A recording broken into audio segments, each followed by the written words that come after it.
Assalamualaikum warahmatullahi wabarakatuh. Berjumpa kembali di video saya. Hari ini kita akan melanjutkan pembahasan kita di mata kuliah kurikulum dan pembelajaran kimia. Di minggu ketiga, yang akan kita bahas nanti akan ada dua ya. Yang pertama ini adalah model konsep kurikulum. Kira-kira apakah yang dimaksud dengan model konsep kurikulum? Nah, sebagai gambaran awal, Ibu yakin kalian semua di rumah itu memiliki sepatu lebih dari sepasang. Ya, ada sepatu pantofel, kemudian ada sepatu sneakers, kemudian kalau yang cewek itu ada flat shoes gitu ya. Itu berarti modelnya itu berbeda-beda. Ada ciri khas yang membedakan antara satu model dengan model yang lain. Waktu penggunaannya juga berbeda. Kalau yang pantofel itu berarti saat menghadiri acara-acara formal, gitu ya. Nah, termasuk di sini, kira-kira model konsep kurikulum yang dimaksud itu apa ya? Kalau di minggu yang lalu, kalian sudah mempelajari tentang landasan pengembangan kurikulum. Kalau landasan itu kan berarti dasar atau asas. Ya, kemudian ada prinsip pengembangan kurikulum. Prinsip itu berarti hal-hal yang harus diperhatikan saat kita mengembangkan kurikulum. Nah, bagaimana dengan model konsep ya? Nah, yang dimaksud dengan model konsep kurikulum itu merupakan dasar untuk pengembangan kurikulum. Jadi hampir serupa ya sebenarnya dengan yang kemarin tentang landasan pengembangan kurikulum. Namun sebenarnya di sini akan lebih spesifik karena akan menggambarkan tentang bagaimana proses pembelajarannya yang dilakukan, termasuk cara evaluasi tersebut untuk diberikan kepada siswa, ya. Atau dengan kata lain, model konsep kurikulum itu menggambarkan pendekatan pengembangan kurikulum didasarkan atas konsep-konsep kurikulum yang ada. Nah, hari ini akan ada 5 model konsep kurikulum. Yang pertama adalah kurikulum humanistik, kemudian ada kurikulum subjek akademik, yang ketiga ada kurikulum rekonstruksi sosial, kemudian ada teknologi dan kurikulum, dan yang terakhir adalah kurikulum terpadu. Nah, kira-kira apa sih yang dimaksud dengan 1, 2, 3, 4, 5 model konsep kurikulum tersebut? Mari kita bahas bersama. Yang pertama adalah kurikulum humanistik. Sebenarnya di sini Ibu sudah yakin ya untuk kata-kata humanistik ini termasuk tidak asing di telinga kalian karena kan kalian semua sudah mempelajari mata kuliah psikologi belajar ya. Di sana ada teori belajar humanistik. Ini ada kaitannya ya. Jadi human tentang manusia. Sesuai dengan namanya, kurikulum humanistik ini lebih mengedepankan sifat humanisme dalam pembelajaran. Hal ini dilakukan sebagai reaksi terhadap kurikulum yang terlalu mengedepankan intelektualitas. Jadi kadang ada kurikulum ya gitu yang dinilai itu hanya intelektualnya saja, hanya daya nalar atau daya pikir siswanya. Nah, ini ada reaksi yang muncul gitu ya. Salah satunya ini ada beberapa tokoh. Yang pertama dari konsep aliran pendidikan progressive education oleh John Dewey, kemudian ada romantic education, J.J. Rousseau, kemudian tokoh yang lain ada Carl Rogers, Maslow, sama Gestalt. Fungsi kurikulum adalah menyediakan pengalaman yang berharga untuk membantu perkembangan pribadi peserta didik. Jadi yang dilihat adalah perkembangan pribadinya ya. Tujuan pendidikan lebih ditekankan pada upaya mewujudkan kemampuan aktualisasi diri peserta didik. Jadi seorang siswa itu tentunya memiliki potensi masing-masing yang membedakan antara siswa yang satu dengan yang lain. Nah, dalam kurikulum humanistik ini, potensi siswa itu sangat diakui. Ya, jadi kurikulum ini beranggapan bahwa siswa merupakan subjek utama yang mempunyai potensi, kemampuan, dan kekuatan yang dikembangkan. Hal ini sebenarnya bisa dikatakan bahwa individu atau anak itu pasti memiliki satu kesatuan yang menyeluruh ya. Ya, baik itu dari sisi daya nalarnya, kemudian ada sisi emosionalnya juga, kemudian ada sisi tingkah laku gitu ya. Jadi dianggap sebagai manusia yang utuh. Lebih menekankan adanya hubungan emosional yang baik antara guru dan peserta didik. Di sini guru harus mampu menciptakan pembelajaran yang hangat dan menyenangkan, yang dikembangkan atas dasar kepercayaan. Jadi pembelajaran itu tidak dilakukan dengan terpaksa atau dalam tekanan. Pembelajarannya bernuansa hangat. Ya. Kemudian kesatuan antara perilaku yang bersifat intelektual, emosional, dan tindakan merupakan prinsip kurikulum humanistik. Di sini kemarin kalian juga sudah mempelajari beberapa istilah ya. Kalau intelektual itu berarti sisi kognitifnya, emosional itu berarti afektif, dan tindakan itu psikomotor. Jadi semua dari ranah ini diakses dalam kurikulum humanistik. Karena kurikulum ini harus mampu memberikan pengalaman yang menyeluruh. Ya, kemudian kurikulum humanistik ini merupakan kurikulum yang lebih mementingkan proses daripada hasil.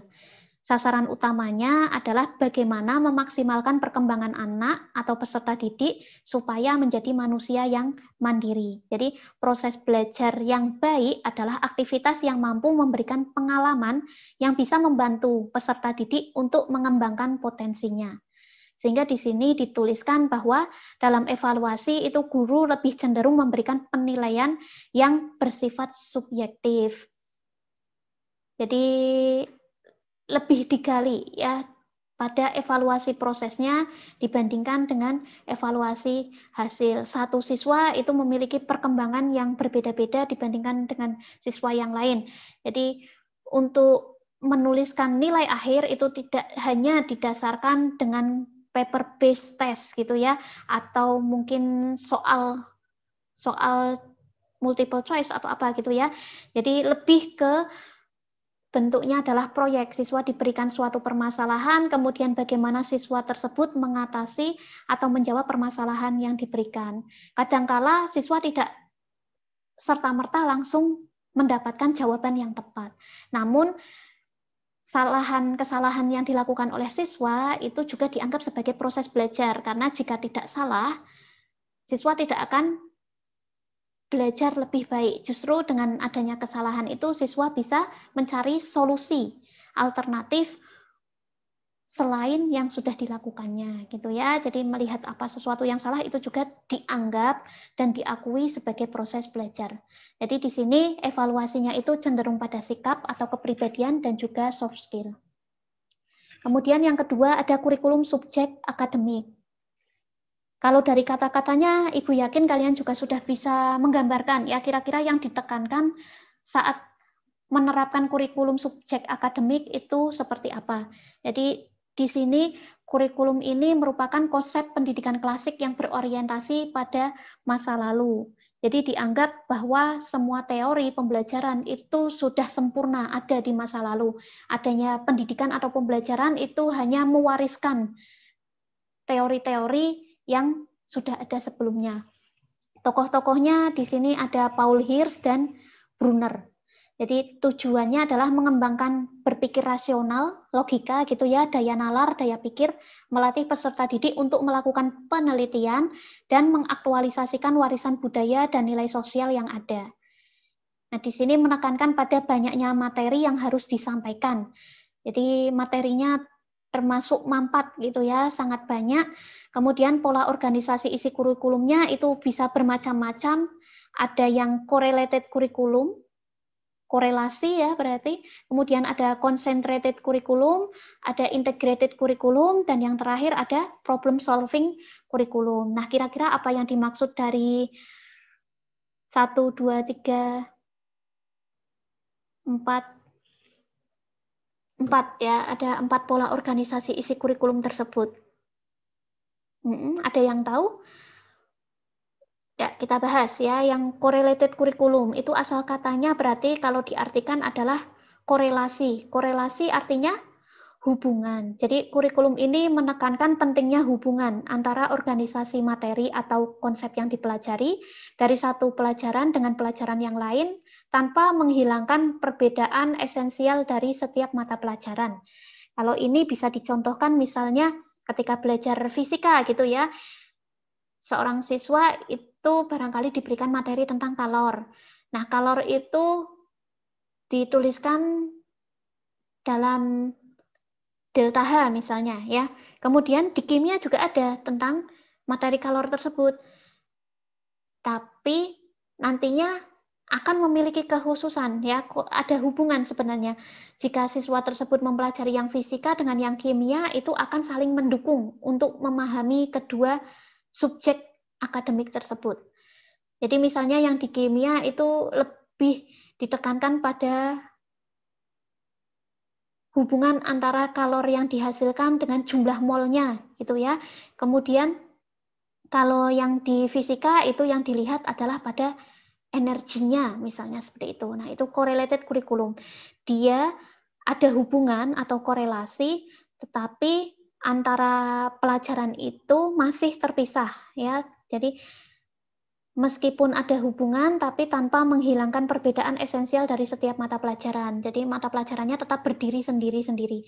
Kemudian yang kedua ada concentrated curriculum. Nah, kalau concentrated curriculum sesuai dengan namanya, kurikulum jenis ini sangat kental dengan disiplin ilmu. Setiap disiplin ilmu dibangun dari berbagai tema pelajaran. Jadi pola organisasi bahan dalam suatu pelajaran disusun dalam tema-tema pelajaran tertentu. Misalnya, aplikasi kurikulum saat ini terdapat pada pembelajaran yang sifatnya tematik ya, kalau yang concentrated curriculum. Kita bisa mengajukan contoh, misalnya lingkungan, berarti tematiknya adalah lingkungan. Nah, dari situ nanti siswa bisa mempelajari berbagai disiplin ilmu. Kira-kira disiplin ilmu apa saja yang bisa membahas tentang lingkungan? Ya jelas ya, biologinya atau dari sisi sainsnya. Ada matematika barangkali gitu ya, ada perhitungannya. Kemudian kalau lingkungan itu pasti ada hubungannya dengan sosial. Dan ketika ada hubungannya dengan sosial, kita bisa melihat ada disiplin ilmu bahasa juga. Ini misal ya sebagai contoh. Kemudian yang berikutnya ada integrated curriculum. Nah, kalau pola organisasi kurikulum ini memperhatikan warna disiplin ilmu. Jadi asal katanya integrated. Ya, integrated itu integrasi. Berarti keterkaitan. Bahan ajar diintegrasikan menjadi satu keseluruhan yang disajikan dalam bentuk satuan unit. Ini contohnya kalau Ibu bayangkan ya, kemarin kalian juga belajar WAKAMI, wawasan dan kajian MIPA. Nah, itu kan integrasi antara disiplin-disiplin ilmu dalam sains. Jadi seperti itu, jadi diintegrasikan dalam satu keseluruhan, disajikan dalam bentuk satuan unit. Jadi langsung jadi satu gitu ya. Dan yang terakhir adalah problem solving curriculum. Artinya adalah kurikulum problem solving berarti pemecahan masalah ya, tepat sekali ya. Jadi hal ini berisi tentang pemecahan masalah yang terdapat dalam kehidupan sehari-hari dengan menggunakan pengetahuan serta keterampilan dari berbagai disiplin ilmu. Tetap kata kuncinya dari berbagai disiplin ilmu. Jadi guru datang ke kelas itu membawa permasalahan, misalnya tentang permasalahan air bersih gitu ya. Itu kan bisa juga dibahasnya dari berbagai disiplin ilmu, ada kimia gitu ya. Kimianya pada larutan pada sistem koloid gitu. Kemudian barangkali dari sisi fisikanya gitu ya, pasti ada. Kemudian dari sisi sosialnya juga ada. Ketika suatu desa itu airnya tidak bersih, nah itu kan menimbulkan masalah. Inilah kurikulum problem solving. Jadi diantarkan dalam bentuk permasalahan dalam kehidupan sehari-hari dan siswa diminta untuk bisa memecahkan masalah tersebut dari berbagai disiplin ilmu. Kemudian learning activities-nya itu metode ekspositori. Ada yang tahu apakah yang dimaksud dengan metode ekspositori?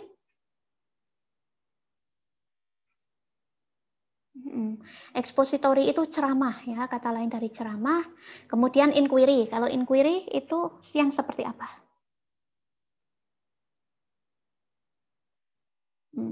Inquiry itu penemuan ya. Jadi misalnya tadi dilakukan dengan problem solving, itu kan berarti siswa harus menemukan pemecahan masalah. Atau mungkin tadi dari yang concentrated curriculum itu kan diberikan tematik tentang lingkungan, itu bisa dilakukan secara inquiry. Nah, kemudian bentuk evaluasi yang bervariasi yang disesuaikan dengan tujuan dan sifat mata pelajaran. Bentuk evaluasinya masih bervariasi ya, tetapi tetap ada yang dominannya itu pada akhir. Jadi evaluasi akhir. Kalau tadi kurikulum humanistik itu kan evaluasinya proses, kalau ini akhir. Dan cenderungnya pada aspek pengetahuan atau kognitif ya. Nah, silahkan diresapi, jadi itulah yang dimaksud dengan kurikulum subjek akademik. Kemudian kita akan membahas yang berikutnya, yaitu kurikulum rekonstruksi sosial. Nah, sesuai dengan namanya, kurikulum ini memiliki hubungan dengan kegiatan kemasyarakatan yang di dalamnya terdapat kegiatan interaksi sosial gitu ya. Jadi kurikulum ini dikembangkan oleh aliran interaksional, saling berinteraksi. Pakar di bidang ini berpendapat bahwa pendidikan merupakan upaya bersama dari berbagai pihak untuk menumbuhkan adanya interaksi dan kerjasama. Kata kuncinya kerjasama ya. Jadi di sini memusatkan pada masalah-masalah yang dihadapi dalam masyarakat. Dan ingat bahwa masalah dalam masyarakat itu tidak stagnan. Jadi sangat dinamis.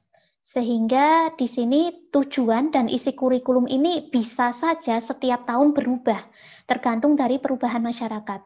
Dalam pemilihan metode, guru berusaha membantu para siswa menemukan minat dan kebutuhannya. Ya, jadi sesuai dengan masalah-masalah yang dihadapi masyarakat saat ini. Tokoh-tokohnya ada Harold Rock, kemudian George Count, T. Bramelt, sama Paulo Freire. Jadi tujuan pendidikan setiap tahun berubah, tadi sudah Ibu sampaikan ya. Isi kurikulum menyesuaikan dengan tujuan, di mana tadi tujuannya adalah untuk melihat bagaimana perubahan masalah yang dihadapi masyarakat aktual saat itu. Nah, isinya ada real ya, action sama value. Jadi di sini diharapkan peserta didik itu mampu menghadapi tantangan, termasuk di dalamnya ancaman dan hambatan. Tantangan dianggap sebagai bidang garapan salah satu disiplin ilmu, namun perlu juga didekati dengan ilmu-ilmu lain. Gitu ya. Kemudian tadi ada kata-kata bahwa di sini ditekankan pada interaksi, ya. Jadi kerjasama antar individu maupun kelompok merupakan kegiatan yang sangat dominan dalam pembelajaran. Dengan demikian, kompetisi antar individu maupun kelompok bukan hal yang diprioritaskan. Jadi tidak penting siapa yang paling pintar gitu ya. Yang penting adalah tentang kolaborasi, bukan kompetisi. Nah, di sini Ibu harapkan juga kalian meskipun tidak pernah bertemu secara langsung dengan teman dalam satu kelas gitu ya, tetap berkolaborasi secara positif. Kolaborasi tidak boleh dalam hal-hal yang negatif gitu ya. Ketika mengerjakan ujian kemudian kolaborasi itu tentu saja hal yang salah. Tetapi ketika kita sedang belajar bersama-sama, ingin memahami hal yang sama, kemudian ada temannya yang belum paham, itu bisa dilakukan dengan cara kolaborasi atau kerjasama. Saling mendukung gitu ya. Kemudian metode yang diterapkan menekankan pada usaha guru untuk membantu peserta didik menemukan minat dan bakatnya, baik dalam kegiatan klasikal maupun kerjasama kelompok. Jadi ini ya, kerjasama itu intinya. Misalnya adalah role playing. Apa itu role playing?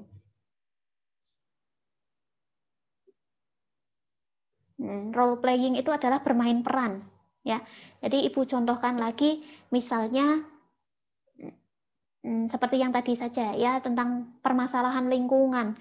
Kalau saat ini itu ada banjir ya, banjir yang sedang terjadi di berbagai kota di Indonesia. Nah, di sana nanti seorang guru bisa mengarahkan pembelajaran itu secara role playing. Jadi ada yang bagian mewakili pemerintahnya gitu ya, semacam dia berakting sebagai kepala daerahnya misalnya. Kemudian ada yang aktingnya sebagai penduduknya, ada yang akting sebagai relawan. Nah, seperti itu kira-kira. Kemudian dalam kegiatan evaluasi, peserta didik dilibatkan dalam memilih, menyusun, dan menilai bahan yang akan diujikan. Evaluasi menilai apa yang telah dikuasai peserta didik dan menilai pengaruh kegiatan sekolah terhadap perkembangan dan peningkatan taraf hidup masyarakat. Dan ini condong pada aspek sikap dan keterampilan. Ya. Kalau tadi yang subjek akademik itu orientasinya masa lalu ya, karena pewarisan ilmu atau pengetahuan yang sudah ada sebelumnya. Untuk kurikulum rekonstruksi sosial itu berorientasi pada kemajuan di masa yang akan datang. Ya. Menyarankan pentingnya kurikulum yang difokuskan pada hal yang terkait dengan kehidupan sosial kemasyarakatan. Kira-kira seperti itu. Jadi ini merupakan salah satu penerapan yang bertolak dari pemikiran bahwa manusia itu adalah makhluk sosial. Pendidikan itu sebagai salah satu bentuk kehidupan berintikan kerjasama dan interaksi. Itu ya. Yang berikutnya ada teknologi dan kurikulum.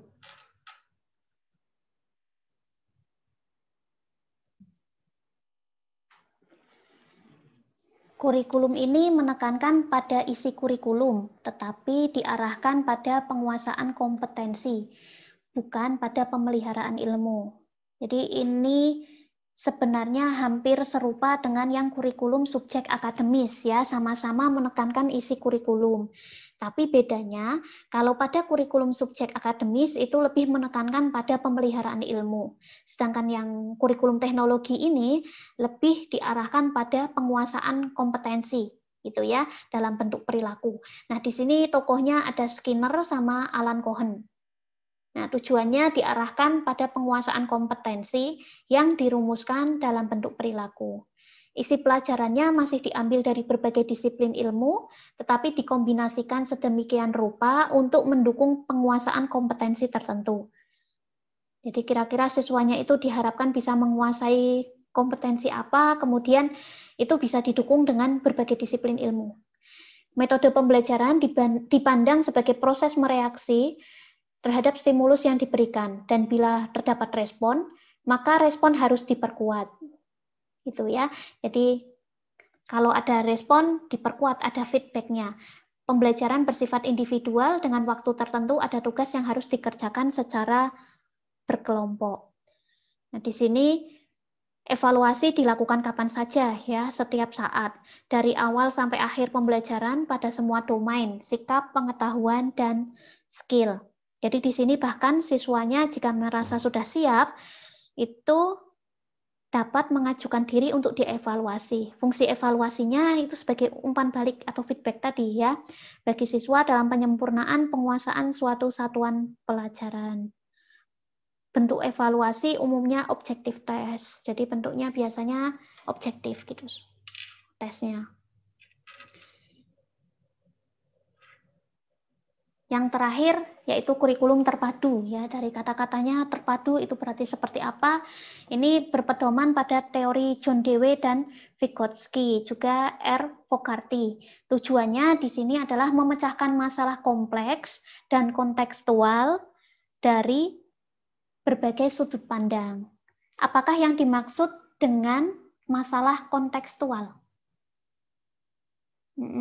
Jadi ada konseptual, ada kontekstual ya. Sepertinya ini juga sudah pernah Ibu bahas. Jadi kontekstual itu adalah permasalahan di kehidupan sehari-hari yang dekat dengan siswa.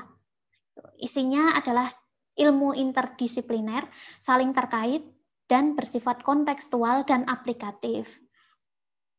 Kontekstual dan aplikatif ya. Misalnya kalau memberikan contoh untuk sifat koligatif larutan itu bukan es di kutub gitu ya, karena itu tidak aplikatif kalau untuk siswa di Indonesia. Jadi bisa diarahkan untuk contoh-contoh yang lebih dekat dengan siswanya. Kemudian metodenya adalah active learning, Collaborative learning, tadi kolaboratif itu berarti kerjasama, ya. Kemudian ada problem based learning. Kalau problem based learning itu berarti pembelajaran berbasis masalah. Guru datang ke kelas itu membawa masalah. Masalahnya diberikan kepada siswa di awal pembelajaran. Nah, dari masalah tersebut, kemudian secara berkelompok, siswa akan mencari tahu jawaban dari permasalahan tersebut. Ini berbeda sebenarnya ya dengan yang tadi, problem solving. Silahkan kalian bisa pelajari perbedaannya di mana. Jadi kalau problem based learning itu juga lebih kontekstual permasalahannya. Kemudian evaluasinya itu terpadu, menyeluruh, dan kontinu. Domainnya ke semua aspek diakses, baik itu sikap, pengetahuan, maupun keterampilan. Ya, demikian kelima model konsep kurikulum sudah kita bahas. Silahkan diingat-ingat kembali, tadi ada model konsep apa saja gitu ya. Kemudian hal-hal yang spesifik yang mencirikan setiap model konsep tersebut. Kemudian bagaimana evaluasi itu dilakukan. Dari ranahnya itu apakah hanya bagian pengetahuan saja yang ditekankan atau barangkali ada sikap dan keterampilan juga. Ya, baik, sebagai penutup ada suatu quote. Realize that life is a school and you are here as student. Problems are simply parts of the curriculum that appears and fade away like algebra class. But the lesson you learn will last a lifetime. Jadi kalian sekarang kuliah di pendidikan kimia di UNY. Ya, itu sekolah atau kampus. Tetapi sadarilah bahwa sebenarnya kehidupan ini juga pun adalah sekolah. Dan kamulah studentnya, ya. Kamu adalah murid dari kehidupan, sekolah kehidupan. Di sini selama hidup, setelah kalian masuk universitas di umur barangkali 17 tahun atau 18 tahun, pasti sudah pernah bertemu dengan yang namanya masalah. Dan masalah itu adalah bagian dari kurikulum ya, yang kadang muncul kemudian kadang hilang gitu ya. Kita sudah melalui masalah tersebut, tetapi ingatlah bahwa setelah masalah tersebut berlalu, bahwa pembelajaran yang telah kamu terima itu akan tetap ada selama kamu hidup. Jadi harapannya dengan adanya masalah-masalah kalian bertumbuh dan berproses menjadi lebih dewasa. Demikian dari Ibu, terima kasih. Ada salah kata, mohon maaf. Silahkan dilanjutkan dengan video yang kedua. Sebelumnya Ibu tutup. Wassalamualaikum warahmatullahi wabarakatuh.